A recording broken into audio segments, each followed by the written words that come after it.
Hello বন্ধুরা, কেমন আছেন? আশা করি সবাই ভালো আছেন, আমিও ভালো আছি। আমার নতুন ব্লগে আপনাদের সবাইকে স্বাগত। তো আজ আমি বানাতে চলেছি ডিমের ভুজিয়া। তো চলুন, আমাদের পাশে থাকুন, ভিডিও স্কিপ না করে পুরোটা দেখা অনুরোধ রইল। চলুন। তো চলুন, ডিমের ভুজিয়া কীভাবে বানাবেন দেখে নিন। এইভাবে বানালে খুব ভালো লাগে। তো চলুন, প্রথমে আমি একটা কড়াই বসিয়ে নিচ্ছি। কড়াইয়ের মধ্যে তেল দিয়ে দিলাম পরিমাণ মতো ডিমগুলো ভাজার জন্য। আমি এখানে 3টে ডিম নিয়েছি। তো 3টে ডিমকে আমি এইভাবে করে ফাটিয়ে দিয়ে দেব। তো চলুন, আমি 3টে ডিমকে এইভাবে ফাটিয়ে দিয়ে দিচ্ছি।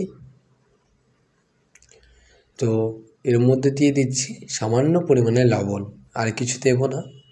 সামান্য পরিমাণে লবণ দিয়ে আমরা এটাকে একটু 2 মিনিট মতো ফ্রাই করে নেব। এইভাবে ভালো ভালো করে কেটে নেব ডিমগুলোকে। তো দেখুন, আমি এরকম হালকা হালকা করে ফ্রাই করে নিয়েছি, বেশি খুব ফ্রাই করতে যাব না। তো চলুন তুলে নিচ্ছি। ওই কড়াইয়ের মধ্যে আমি তেল দিয়ে দিলাম আবারও পরিমাণ মতো, সাথে দিয়ে দিলাম সামান্য পরিমাণ গোটা জিরে আর 2টো এলাচ, আর দিয়ে দিচ্ছি চপ করে রাখা 2টো মিডিয়াম সাইজের পেঁয়াজ। তো এই পেঁয়াজটা দেওয়ার পর ভালোভাবে একটু মিশিয়ে নিয়ে তার মধ্যে দিয়ে দিচ্ছি 1 চা চামচ আদা রসুন বাটা। তো আদা রসুন বাটাটা দেওয়ার পর ভালো করে একটু 2 থেকে 3 মিনিট মতো ফ্রাই করে নেওয়ার পর দিয়ে দেবেন একটা টমেটো পেস্ট। তো টমেটো পেস্টটা দিয়ে দিলাম, আর সাথে দিয়ে দিচ্ছি 1/2 চা চামচ হলুদ গুঁড়ো, 1 চা চামচ ধনে গুঁড়ো, 1/2 চা চামচ জিরে গুঁড়ো, আর 1/2 চা চামচ কাশ্মীরি লাল লঙ্কার গুঁড়ো, আর পরিমাণ মতো ঝালের জন্য লাল লঙ্কার গুঁড়ো দিলাম।